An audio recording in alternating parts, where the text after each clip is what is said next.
suffered a crisis in our culture. And I believe it comes down to a mistake that we've made between the interpretation of two of our most important and positive emotions, pleasure and happiness. A lot of people equate the two, but I'm here to tell you that they are completely different.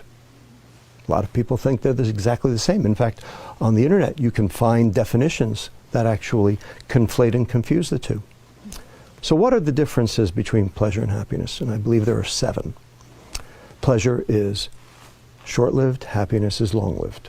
Pleasure is visceral, happiness is ethereal. Pleasure is taking, happiness is giving. Pleasure can be achieved with substances, happiness cannot be achieved with substances. Pleasure is experienced alone, happiness is experienced in social groups. The extremes of pleasure all lead to addiction, whether they be substances or behaviors. Yet there's no such thing as being addicted to too much happiness. And finally, number 7, most important, pleasure is dopamine and happiness is serotonin. Now these are 2 biochemicals, these are 2 neurotransmitters, these are 2 chemicals that the brain makes and uses to communicate between one neuron brain cell and another. Now, why do we care? So what? Well, turns out dopamine excites the next neuron. And neurons, when they're excited too much, too frequently, tend to die.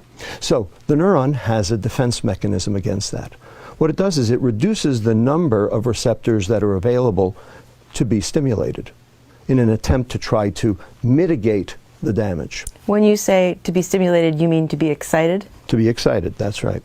And so we have a name for that process. It's called downregulation, and a lot of different chemicals in the body do that.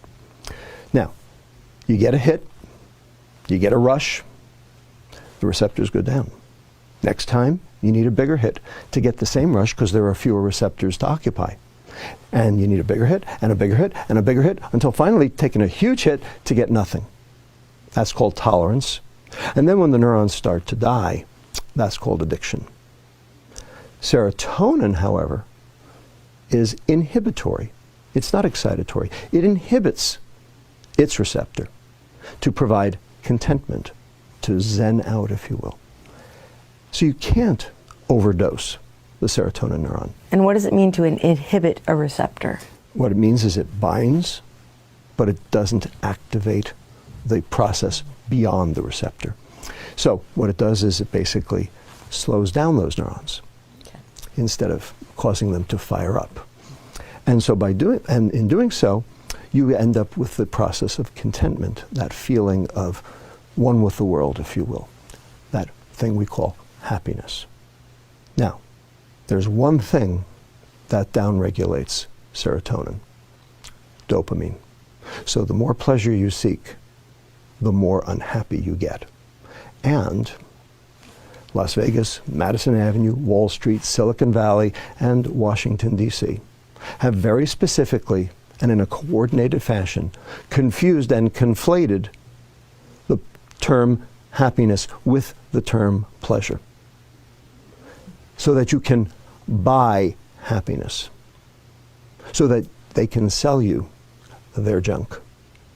It's called the American economy, and it's based on hedonic substances that drive pleasure rather than happiness.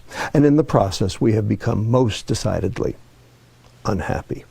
And the problem is, you can't fix a problem unless you identify what the problem is.